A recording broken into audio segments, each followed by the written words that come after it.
Hello les amis, Harry Mariette, expert en Krav Maga. Comme vous le voyez, je ne suis pas dans mon cadre habituel. Aujourd'hui, on va parler de plusieurs choses. La première, est-ce qu'une femme et un homme sont équivalents? La deuxième, est-ce que des sports comme le Systema, l'aïkido, etc. sont valables pour le vrai fight? Autrement dit, est-ce que tous les sports de combat se valent?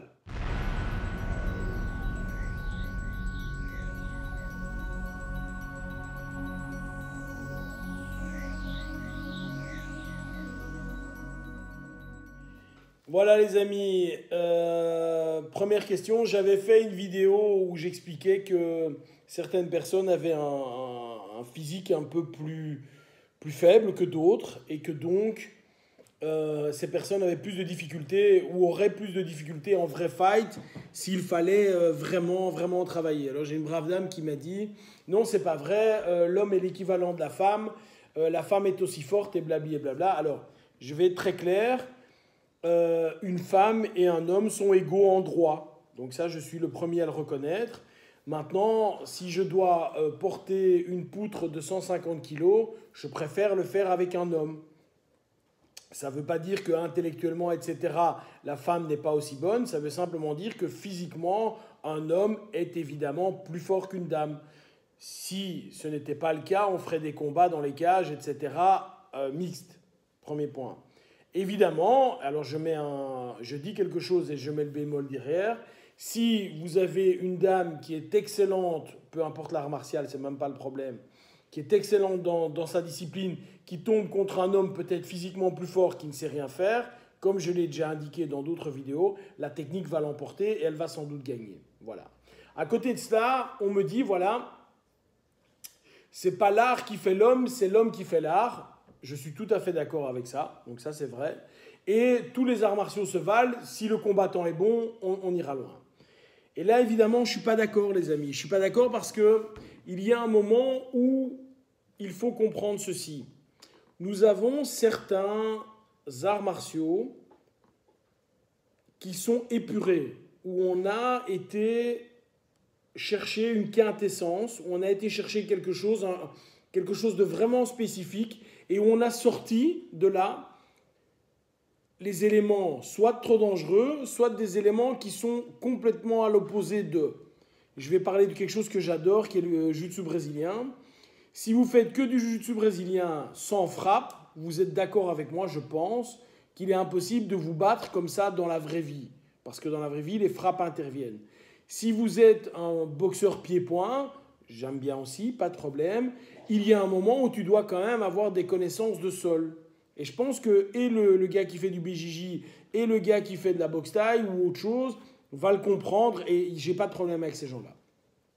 Maintenant, je viens avec des gens qui, excusez-moi de le dire, alors je veux pas m'attirer les foudres, je dois faire attention à ce que je dis parce que je vais être critiqué, mais quelqu'un qui fait de l'aïkido, avec tout le respect, je trouve que l'aïkido c'est quelque chose de fantastique, mais le temps consacré à faire de l'aïkido ne sera pas aussi efficace que si tu avais concentré ton temps à faire un sport polyvalent. J'entends, où on voit les différents aspects du fight. Alors je reviens maintenant, je parlais uniquement du combat en termes de combat plus ou moins sportif. Je viens maintenant au corollaire qui est la self-défense. Les gens ne comprennent pas ceci, c'est tu peux être extrêmement fort en combat général. Ce n'est pas pour ça que tu es préparé à te battre contre deux personnes, ce n'est pas pour ça que tu es préparé à te battre ou simplement à fuir. Aujourd'hui, dans les arts martiaux traditionnels, l'honneur, Hagakure, le livre des samouraïs, qui dit, la première phrase dit « Si un jour je dois choisir entre la vie et la mort, je choisis la mort ». Sous-entendu, si dans un combat, je sais que je risque de mourir, je pars du principe que je suis déjà mort et comme ça, je vais me battre comme un lion. C'est ça le sous-entendu. Le sous-entendu qui veut dire qu'à aucun moment, tu n'envisages le fait de partir. Lorsque tu fais de la self-défense, partir, c'est la vraie bonne option. C'est vraiment une super bonne option. C'est-à-dire qu'en self-défense, tu dois savoir partir. Le fait de dire je veux faire le Rocky Balboa et quoi qu'il arrive, je veux au contact, ce n'est pas une bonne chose. Donc, encore une fois, je tiens à signaler ceci.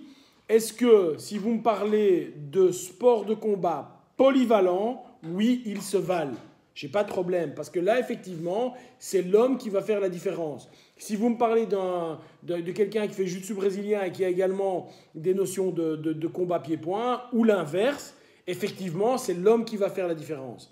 Si à contrario, tu viens et tu me dis, voilà, quelqu'un ne fait que son sport, que sa discipline, qui peut être de l'aïkido, du karaté, du judo, enfin peu importe, c'est pas assez complet, les amis. C'est pas assez complet. Aujourd'hui, vous devez, si vous voulez avoir une chance dans le fight, aller vers quelque chose de complet. Voilà. Alors, loin de moi l'idée de critiquer les autres arts martiaux, mais je dois quand même reconnaître que beaucoup de gens arrivent à des grades, je vais prendre quelque chose que je connais, hein, qui est le karaté. Il y a beaucoup de gens qui arrivent à des grades de ceinture noire, deuxième, troisième dan, et en fait, ces gens n'ont jamais donné un coup de poing sur le nez de quelqu'un. Hein. Donc, en gros, ils sont arrivés, mais bon, on ne sait pas tout à fait comment ou ce qu'ils valent. Alors, je ne veux pas du tout m'attirer les foudres des gens qui font du karaté, mais c'est une réalité, c'est une réalité. Ce qui ne veut évidemment pas dire que dans le pourcentage des gens qui font du karaté, il y a certainement des gars, enfin non, il n'y a pas certainement, il y a des gens qui sont extraordinaires et qui me croqueraient peut-être au petit déjeuner. Ce n'est pas du tout ce que je veux dire. Donc voilà, je veux terminer. Ma conclusion, une dame à niveau technique égal est moins forte qu'un homme. Je suis désolé, mais c'est la réalité. Ce qui ne veut pas dire que la femme n'est pas l'égale de l'homme, rassurez-vous. Et 2, un art ne vaut pas... L'homme ne fera la différence dans son art qu'à partir du moment où il est dans un art martial qui est polyvalent. Et s'il n'est pas dans un art martial polyvalent, ben c'est bien d'aller faire autre chose.